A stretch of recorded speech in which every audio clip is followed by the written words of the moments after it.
This is True Buzz, that Mary Jane, now we ain't new to this. For my stoners and for my cannabis enthusiasts, never heard a show as good as this. Yeah, number one, it's the best. Bringing in many special guests in the industry of cannabis. Business owners to growers, even artists you know of. So sit back and just roll up, the perfect show for my smokers. True Buzz. All right, yeah. Welcome to the True Bud Show. Happy 420, happy holidays. Here with Cara Fay, actress, writer, director, producer of the 420 film. And it's a good one. I was the ghost of marijuana present. I had a lot of fun playing that. So thank you for letting me be part of that film.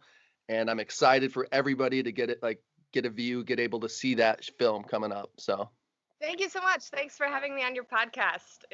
We have a lot of overlapping audience, and I'm psyched to be able to communicate to your followers. Hey, hell yeah, I'm psyched to have you on. Thanks so much. So I would kind of like to maybe start with the origins of it, maybe, and kind of how you came up with the idea, or your just how did the whole film start? Absolutely. I had this idea, I don't know, kind of randomly, like a half a thought, like that'd be kind of a silly idea. And then it was like 3 a.m. and I was smoking some pot and just fleshed it out in my head and like rode that wave of creativity and just crammed and wrote the script that night. And then I made an actor's breakdown the same night and woke up and I had hundreds of actors who wanted to be a part of the project and I was blown away. So I felt like I had to keep going and actually make it and make my own first short film. That's really cool. You got the inspiration and just didn't stop that night, huh? Yeah, absolutely. And that's, I think, what was really essential to the whole project and the fact that I finished it and came out with something as good as we did is because I never felt inhibited by the dauntingness of the task of making a short film. I was just having fun the whole time. And I think my whole team felt like that as well. Yeah, for sure. And so it must have been just like a couple days later to a week when you shot it from your initial script and idea that night. I don't remember the time. I spent. No, you're right. It was only a few days before I had cast a couple of my main actors, and then you were not long after that. And then you're right. It was about a week after the breakdown that we started filming. And the whole process was 1 month, start to finish. That's pretty amazing. Thanks so much. Yeah, it felt good. It felt like a whirlwind kind of experience, but it was so invigorating the way it came together. I think all of us were really amazed at what we had at the end. Yeah, I'm excited for everybody to go check it out. And I'll put the links below on the podcast and video here so you can view it wherever is best for you, everybody listening on this holiday. Awesome. And then I know you had you did a festival run with it. How did that go? And kind of the submission process and also surprisingly well. I had never done any of this before. It was a totally new experience.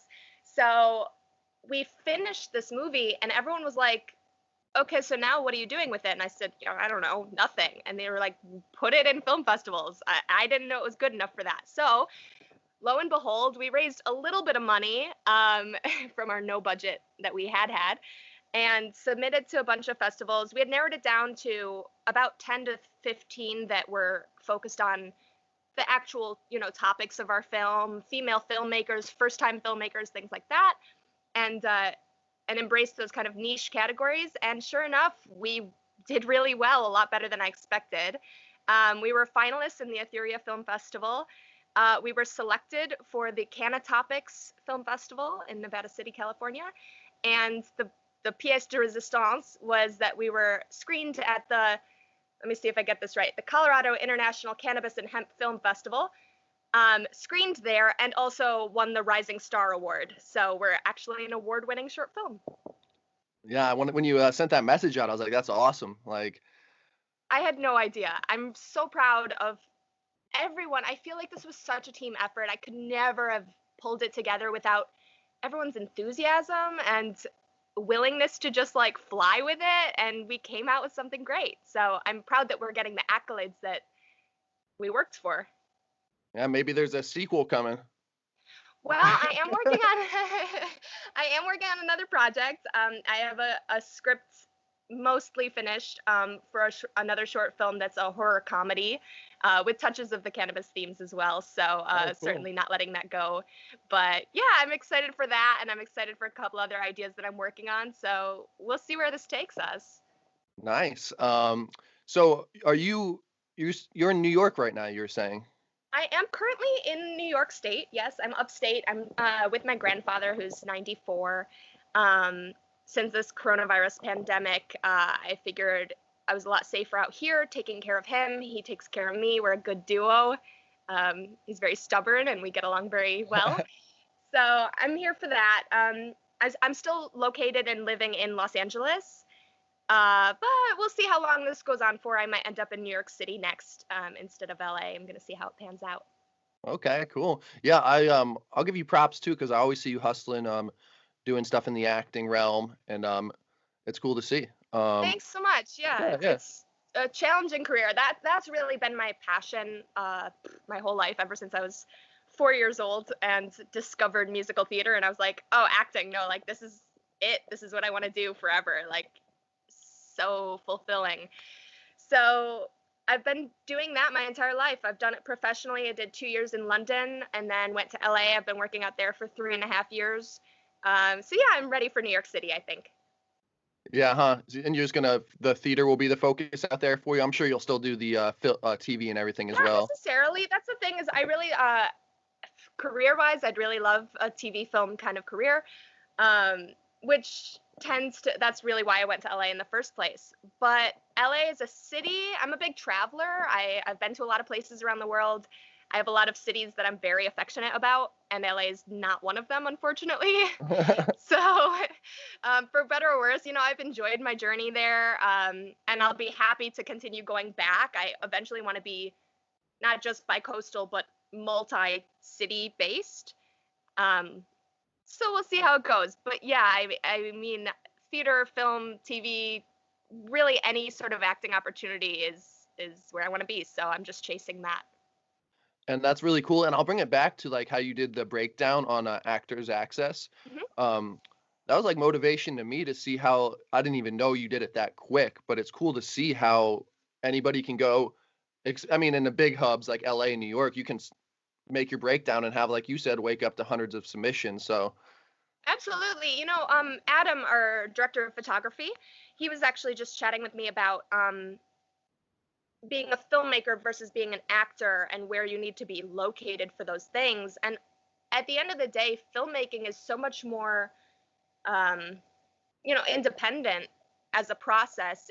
If especially the way I did it when I'm putting on all the hats at once, you don't need you don't need to be in LA or New York City. It helps to have the actor flow for sure. But in terms of getting sets, finding places to film, getting a crew together even, I think there's a lot of flexibility in that.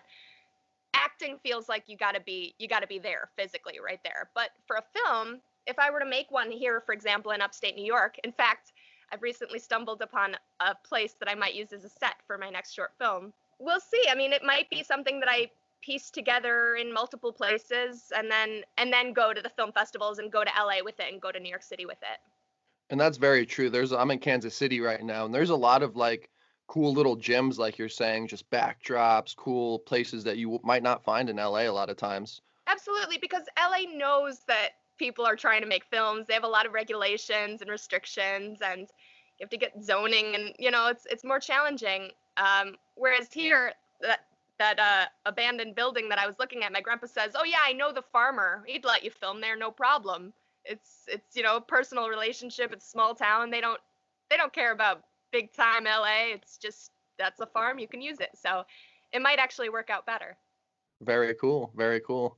Yeah, I was from a small town in New Jersey. Kind of sounds like a similar vibe, couple That's acres. right. Yeah, yeah. I Cool remember spot. that. It's funny, we never actually had too much conversation aside from the project itself. Everything was such a whirlwind. I remember I went to the Palm Springs Short Fest with Derek, our main actor, and he and I had a couple-hour drive over to Palm Springs from LA, and we caught up really for the first time ever. It was like getting to know someone that we had this amazing work relationship, but it was great to be able to also transition into a, you know, a kind of exterior friendship. And so it's great to be able to be here with you doing the same thing. Likewise, yeah, thank you. Yeah, and Derek's a cool guy too. I actually ran into him at the Hermosa Beach Comedy and Magic Club. I was like, is that Derek? Oh, Yeah, so I just BS with him for a second, but I see Adam that's every funny. now and then. Shout out to Adam too. I know he's been hustling on his like no worries curry for a while. I don't know if He was, yeah. Now he's really psyched. He's doing a job for Oakley, sunglasses and goggles and stuff, I guess. But he's travel. He wants, well, when this is over, he says he's gonna get to travel a lot and work with big sports teams and things. So I know he's really psyched about what his current position is. And Derek, I know, aside from being a great bread baker, which his Instagram is full of, he's also amazing at Chinese pole. I don't know if I'm calling it the right thing, but have you ever seen him perform that way? no, It's incredible acrobatics. Sorry, go on. oh no, I hadn't. I was like, oh, I know he was doing some. For some reason, I thought him doing some like fire stuff, if I'm not mistaken. Probably. Yeah, he's trained in a lot of circus work. I know he did some amazing training in France, and he's done a lot of clowning and things like that. But he makes a ton of money busking, doing acrobatics. And as far as I know, he just has like a pole and he can like launch himself up there and do flips and stuff. Oh So dang, I think I know yeah, what you're talking about. I think I've seen something like that. yeah, I'm gonna go check out very his cool stuff. Instagram, and I'll put everybody's Instagrams below here too, so everybody can Very cool. dive in. Yeah, definitely. And yeah, it's a cool part about the film, just a collaborative process. But I'll break it off a little something else. When was like kind of your introduction to cannabis, or how did? And then what's your kind of how often do you smoke, or kind of just what are your thoughts on it in general? Yeah, for sure, for sure. Well, I think this film was it's kind of a statement piece in the sense that I'm not telling people what's right or wrong. I think it's a very personal choice. For me personally, cannabis has been a huge help medicinally. I use it for migraines. I use it for mental health issues. I obviously also use it for fun. But I think moderation and finding, for me personally, when I can smoke and just chill out, when I can smoke and be productive and exercise and things like that. When is a day that I should not be smoking at all? Or, you know, and I think that's a very case by case scenario and person by person. So I tend to probably smoke once a day, often at night, right before bed. It's a great sleep therapy, natural. I'm a big proponent. In fact, when I was living in London, I wrote it was supposed to be a group project, but turned out me doing 95% of it. This research paper, the whole class, the only homework, the only task of this course was to create a report for the UK government, convincing them of a social issue that you wanted to advocate for. And we chose cannabis legalization. So we studied the health benefits and concerns. We studied the legal benefits and concerns. We studied the history of it, how it's been stigmatized throughout history and tied to racism. And the tobacco industry was against it strongly because it was taking away their business. And we studied the philosophical arguments for and against it. And I came out with this 50-page paper. Oh, damn. Yeah. I mean, we were really thorough. I was, I felt like we covered all of our bases, and I could really rest comfortably that I knew what I was talking about. I knew what I was doing to my own body. I knew the potential harms and the vast amounts of benefits. And yeah, ever since I've been very comfortable with, like I said, finding that own level of moderation for myself, but also encouraging other people to experiment carefully and responsibly and find their own journey in that. So I'm totally for it. Well said, well said. I have a similar thought pattern on all that as well. So that's really cool. And the fact that you've done the research and you know exactly what you're talking about is really cool as well.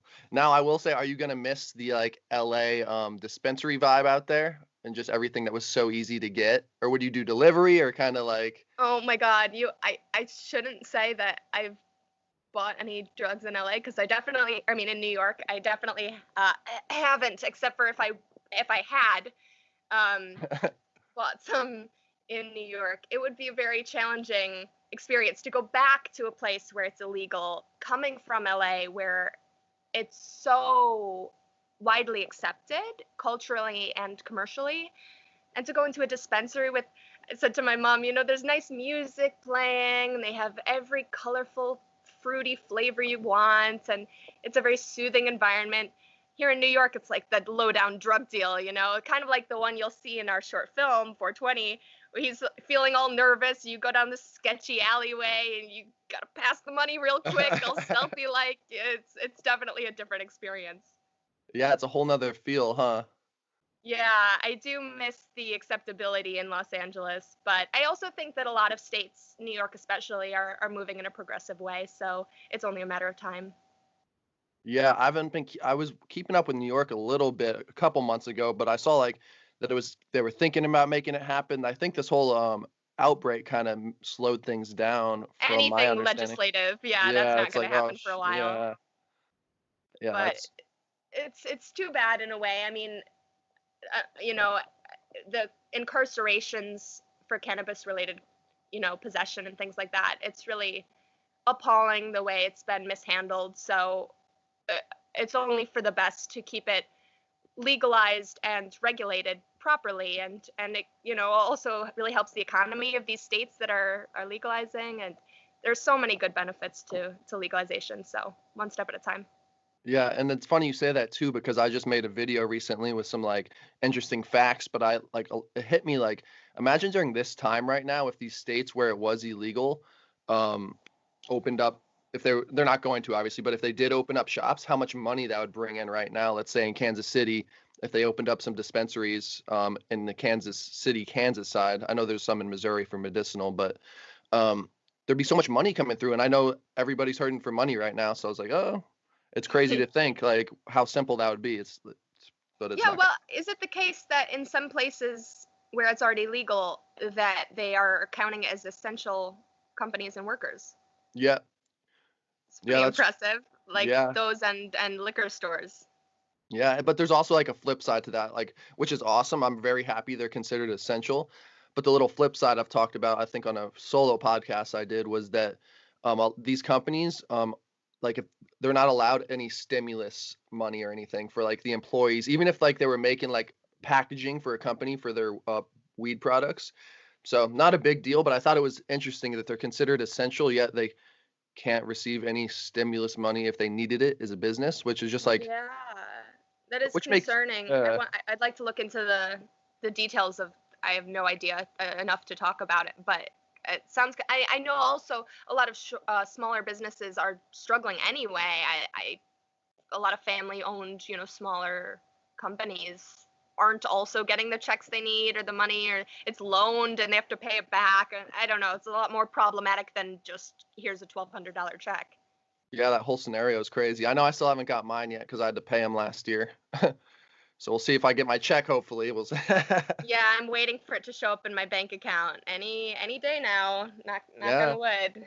which is crazy because I know everybody in my family's gotten it. So I'm like, Have maybe, they? yeah. So I'll probably just get the check in the mail. I'm hoping. All Um, right. Well, good luck. I'm glad to hear anyone's getting it. yeah, That's yeah, the first really that I've heard. yeah. They were all like, "Oh, we got it." I'm like, "All right, I'll check." I'm like, "Oh no." Checked again. I'm like, "All right, if it comes, it comes." The whole time I'm like, "I'll believe." One of those people who are like, "I'll believe it when I see Believe it it." when I Yeah. see it. Absolutely. That's what I've been saying this whole time. I think that comes too from us being actors. Like you could go like so far, do some auditions, call back, and then like even maybe book it, and then something happens or be on a veil. Like it, Absolutely. you got to wait till I you sign it. just literally just last night was talking to my grandpa about that, telling him what on a veil means and how I recently was on a veil for a pretty big project, got really excited, and they cut the character. Um, and it's so disappointing, but I have an actor friend who's a little older than me, a little more experienced, and she said, Cara, you've got to take the wins. Like, you've got to give yourself credit where credit's due. And like, as an actor, like you say, those are our little breadcrumbs that we chase. So yeah, I enjoy those breadcrumbs, and I pray that you do get your check and that you can enjoy it fully. Yeah, thank you, thank you. Have you seen? I keep getting stuff through like Casting Frontier and Actors Access as well. I don't know how. I've seen a lot of it's online, but some of the submissions look like they're still like going. I'm like, are things still going on? Like, As far as I know, everything's shut down. I mean, my yeah, agent is still working from home. She's sending me auditions, but the few auditions I have had have either been open calls from casting directors who are just saying, send us your materials, we want to get to know you for the future when we start back up again. So there's no real shoot dates in line for those sort of things. And I did get another project, an audition for a project, and they're saying, yeah, here was our shoot date, but we'll see. So I think everything's up in the air. I know personally, if I was still in LA and I booked a gig right now, I'm not going. I'm staying at home and flattening the curve and looking out for my family and myself. So we have to put our priorities in order right now, unfortunately. Yeah, that's very true. And that's where it's interesting too, because like I said, I'm in Kansas City, so I left. But I think I'm going back next um Monday, I think like the 27th or 28th. So it's interesting. Be careful traveling. I know. I'm like I've been even paranoid to drive my car out around here because I have my Cali plates on it. I drove out here, so I was like, have my Cali plates. I'm like, I'm not trying to get messed with. Were you saying be careful driving just because like getting heckled or something or? No, I mean, traveling and just leaving the house. Personally, I get nervous just going out into any public environment. And when I came here, I drove as well. I drove from LA to New York in like 4.5 days. Oh And, damn. you know, every place you stop at night, you know, hotels or public restrooms or just a coffee on the road, you know, those are all places that coronavirus might be lurking. So it's kind of exhausting. I did a lot of sanitizing after each place and, you know, washing my hands. And I don't envy people who have to travel right now in a car or a plane. But why are you going back? My fiance is good. She's studying to be like an occupational therapist. So I guess they're going back. They canceled her field work. They're like because she was working in like a respiratory hospital.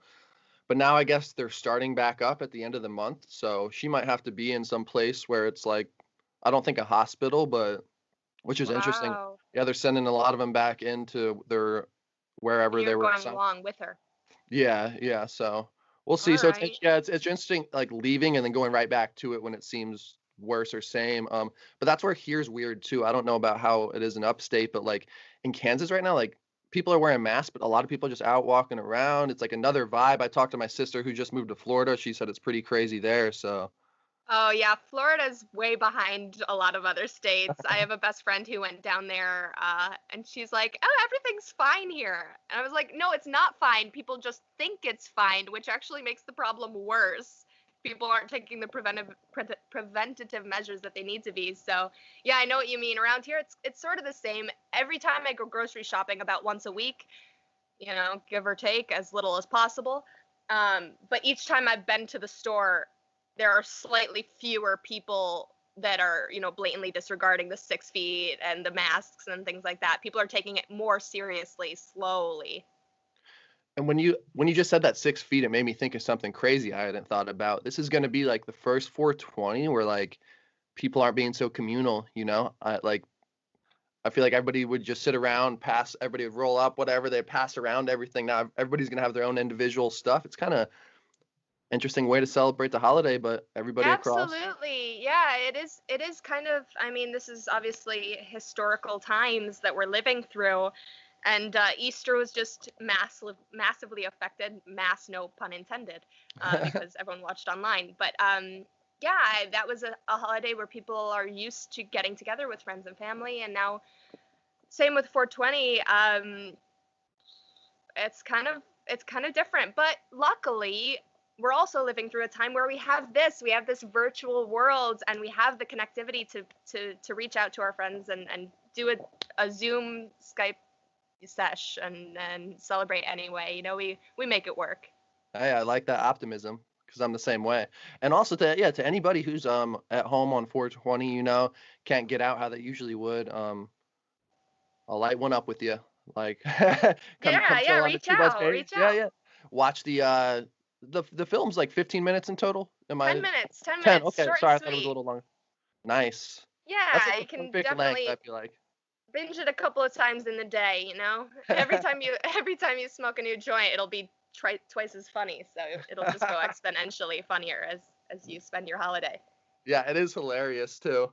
And I've done a couple of videos or two just mentioned it previously on my channel, but yeah, it was back when I had the long hair, first time I'd ever had it braided, so I saw. that's I that's was going hilarious. through your last year's 420 podcast, and first of all, I was really grateful for your words of positivity and support. I mean, I actually hadn't seen that podcast before, so it was a really nice surprise to hear you talk so positively about your experience and how much you enjoyed being part of it and how proud you were of the film itself. And yeah, it's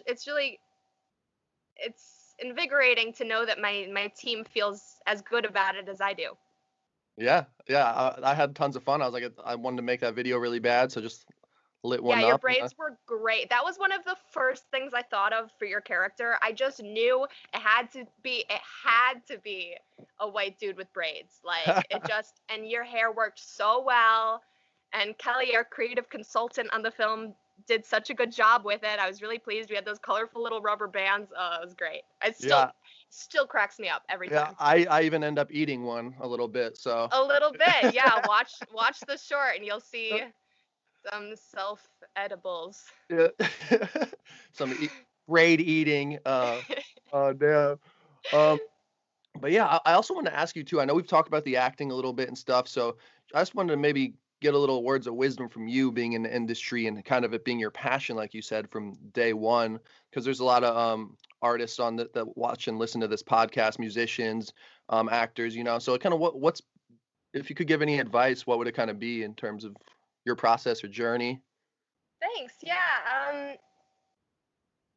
Just it's cheesy, but just follow your heart. Like you gotta follow the passion. That's what's driven me for year after year. And it's not an easy career path. I think for people who are on the fence, or a lot of people in LA who go, oh, I think I'll just try acting, like just for fun. Like, no, it's a job and it's hard and it's not consistent, and it's very, it's a roller coaster. So you have to have the passion leading the way. And I think that advice holds true for this short as well. I know it's very empowering as an actor to now be a filmmaker. That was a huge step for me and my personal growth and my career growth. But I remember feeling before that very overwhelmed by this idea of making your own content. Create your own content is everyone's saying it, and as an actor, I was like, yeah, but I don't do I'm an actor. Like that's where my strength is. Let me act. But I don't like waiting for permission, and I like writing my own roles, and I loved directing, and I discovered other pieces of the project that I really did enjoy. Directing was certainly one of them. Writing, I want to do more of. But the point is that, sorry, I got off track. No, you're good. Point It's all is good. that the only way I finished this project, start to finish, where it felt previously so overwhelming, was because I was riding that passion. I was riding that inspiration. I didn't say, oh no, now's not the time because I don't have enough money, or I don't have enough job opportunities, or my boyfriend's stressing me out, or there's always going to be life stuff. Life doesn't go anywhere. It's always going to be hard and busy and stressful. But if you have that inspiration, I think it's enough to kind of override the other obstacles and help you face those challenges head on, and complete the art and make something really cool and beautiful. That's what's up. Yeah, no matter what, just like you said, following the heart, just sticking true to the path. And that's where too these times are interesting too, because there's a lot of passion to be found. I was even reading something interesting the other day that like people are, and because I've been having a lot more vivid dreams myself, I think just from not doing the day-to-day stuff. But the study Your was brain's saying, like making stuff up to fill in the yeah, it's extra like, gaps. yeah, I've been having people from like literally like grade school pop up in my dreams and stuff. I'm like, Wow. so then I saw this article headline saying like 33 like percent of people are having like 33% more vivid dreams. I forget the exact number, but it was a Amazing. study kind of backing up my initial thought. And I'm like, it's really interesting how I'm going off on a weird tangent, but I'm like, No, I love it. I love dreams. I could talk about dreams for hours. I think they're fascinating. I guess it relates directly to the film too. It And why? does. It does. Yes. Or does it? I Yeah, don't right. know. That's why I was And like, that's, oh wait, what? yeah. Very much. I mean, it's, what is reality anyway? What is life? No, I mean, it's an interesting time. I think that, yeah, creating right now is it, I don't know. I mean, again, you have to follow your own heart and be true to yourself, because I see online tons of people, tons of artists from LA and, from my industry are saying, don't waste this time in quarantine, make stuff and be more creative. People are, doing art projects every day and posting more content and all this. Personally, for many weeks, I have felt so stressed and overwhelmed by the pandemic of the world that I didn't have the energy or inspiration to create. I didn't want to create. And I think if I had tried to, it would have felt forced and it wouldn't have been any good. And then I would have felt worse about myself anyway. So the fact is that working on this project makes me feel good. It makes me feel inspired. I'm excited to post and share with the world. And I think this is a good time for this short film too. I mean, it's lighthearted, it's 420, it's the holiday, we all need a little extra laughter right now, a little extra joy in our lives. So again, in this quarantine and dealing with creativity and inspiration right now, listening to myself, listening to my own feelings and my own heart has been really important. And yeah, maybe your dreams can give you some inspiration and you'll end up writing something at 3 a.m. one night too. Yeah, huh? Yeah, that'd be cool. Maybe or maybe Yeah, not. yeah.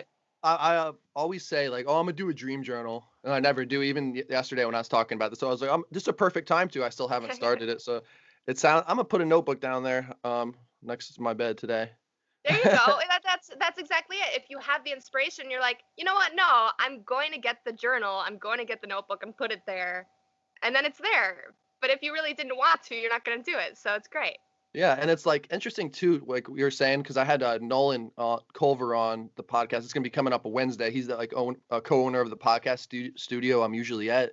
But he was saying he was just taking some time to chill and really enjoying it, and I agree with that too. It's like how often, I've never had this much time to actually like hang out with the family. Like last night we barbecued, did like a little fire pit outside, like that. That's the cool stuff too that makes it all worthwhile. So Absolutely. And for me personally, it's been good to kind of get back to my roots. I think LA in a way has been, throughout my time there, every few months I feel like I need to kind of get away from LA for a second and ground myself again. And whether that's been traveling, my family's really scattered around the world, so I do a lot of traveling to see family. Or like here is, kind of, it's not exactly where I grew up, but it's my hometown, so to speak. So I can get a lot more in touch with nature here. We're on the Erie Canal, actually, so I can walk along the canal or bike ride. And I have a pet cat that I take on a leash. And so we've been walking her along the canal and just, slowing things down a little bit. I've still been really busy with unemployment and taxes and keeping my jobs in order and self-taped auditions even, but I'm eager to continue this balance to slow things down a little bit. yeah, and that's what it is, huh? It's just like a balance of what works for everybody, I guess. It'll be interesting when all this is up and things kind of go back to normal. But I also like what you said too of like, I felt the same thing in LA. Like I didn't realize it till I went to visit my brother in Georgia, and he has like a hot tub and like a big backyard with all this woods. I'm there for like 3 days. I'm like, dude, this is really what I needed. I got back to Yeah. LA. I felt like literally, like you said, like recharged. Like it's good to get grounded. Sometimes you need to. Yeah. And it's also, I think LA has a lot of people who are very, I don't want to say two-faced. I don't think that's accurate. Just no one is as upfront about where they're genuinely at. It's kind of the fake it till you make it attitude where people are always saying they're one step, one level happier, one level more productive, one level busier, one level, better in all, better as a career, better as an artist, which also I don't think is real. You're not a better artist. Like we're collaborating, like we're trying to make something cool and fun and beautiful and like genuine. So the fact that there's a city where people are very egotistic and kind of pompous about that, it doesn't suit me. So it's nice to go back and get away and find people who are more honest and more upfront, and then recharge that battery a little bit. Yeah, I think that's interesting too. That's probably why everybody got along so well on the film set too, because like you're saying, I'm sure you've met actors in LA who are like, hey, what's up? Like, I'm Jack, and they're like, oh, I just like did this audition. I have a callback. I'm like, I was just like introducing myself, bro. Like, Yeah. There's a great YouTube video. It goes on a little long, but there's a funny one out there where, one person says, "Hey, I'm Jack and I'm an actor," and the next person says, "Yeah, I'm Sarah. I'm an actor, director, producer," and the next one says, "I'm an actor, director, producer, and also I run my own dance team for disabled people." And they say, "Oh, well, I've also started a mental health institution," and it gets bigger and bigger and bigger until they're saying these absurd, lists of the things that they do. And it kind of is how a lot of artists can be in LA. So I was thrilled and so blessed and so lucky to have found you guys, all of you, really. I mean, everyone brought something really special and unique to the team and to the project, and everyone's enthusiasm and just like a genuine appreciation to be there. That's what made this thing come together, and I'm so grateful for it. yeah, well, thank you for putting it all together. And I will say too, it's funny, still to this day, I've never ripped another J in an audition video. That was great. I mean, it was interesting doing casting. That's another aspect that I definitely want to do more of. I had so much fun watching those audition videos. From a professional standpoint, when you can see the different flaws or lighting, or they were holding the camera and things like that, so you can kind of get an idea of what a casting director sees and what you would look for in that situation. It's very insightful, but also it was just fun because I'm asking people. I pretty much said, give me Shaggy from Scooby-Doo, give me your best stoner, have some fun, and people were so creative, and really you could tell they were enjoying themselves in the auditions. And then at the end of the day, it was so obvious to me who to cast. It was so clear, just in your essence. All of the team really hit the nail on the head for the character that I was searching for. So thanks for auditioning. Thanks for being a part of it. Thank you again, and thanks for coming on this podcast. And once again, everybody watching, listening, I'm excited for our next collab, whether it's another podcast or who knows where things will go. Maybe it'll be another one in LA in the studio. Maybe get Adam in there too. We'll see what happens. But everybody on this holiday, light a nice one up. Have some fun. Treat yourself. I think any holiday is treat yourself. It's an excuse to make it a little special, right? Why not? And right now we deserve it. We deserve a little joy. We deserve a little levity. You deserve a break. So just kick back, enjoy the holiday, watch some funny content, and enjoy yourself and have a good time. And hopefully we'll all get through this together and be better off at the end of it. For sure. And seriously, you're very uplifting today in all the conversation. So it's been good to have somebody so positive on today. And it's only coming from my love for this project. Mine too here. So I'm excited. I haven't watched the full thing in a little while, so I'm excited to watch it right now. Enjoy. I'll be with you in spirit and hopefully physically not too long off. Seriously. All right. Well, I'll talk to you soon, and I'll catch you later. All right. Thanks so much, Jack. All right. Thank you. Happy holidays. This is True Buds, that Mary Jane, now we ain't new to this. For my stoners and for my cannabis enthusiasts, never heard a show as good as this. Yeah, number one, it's the best. Bringing in many special guests in the industry of cannabis. Business owners to growers, even artists you know of. So sit back and just roll up the perfect show for my smokers. True Buds.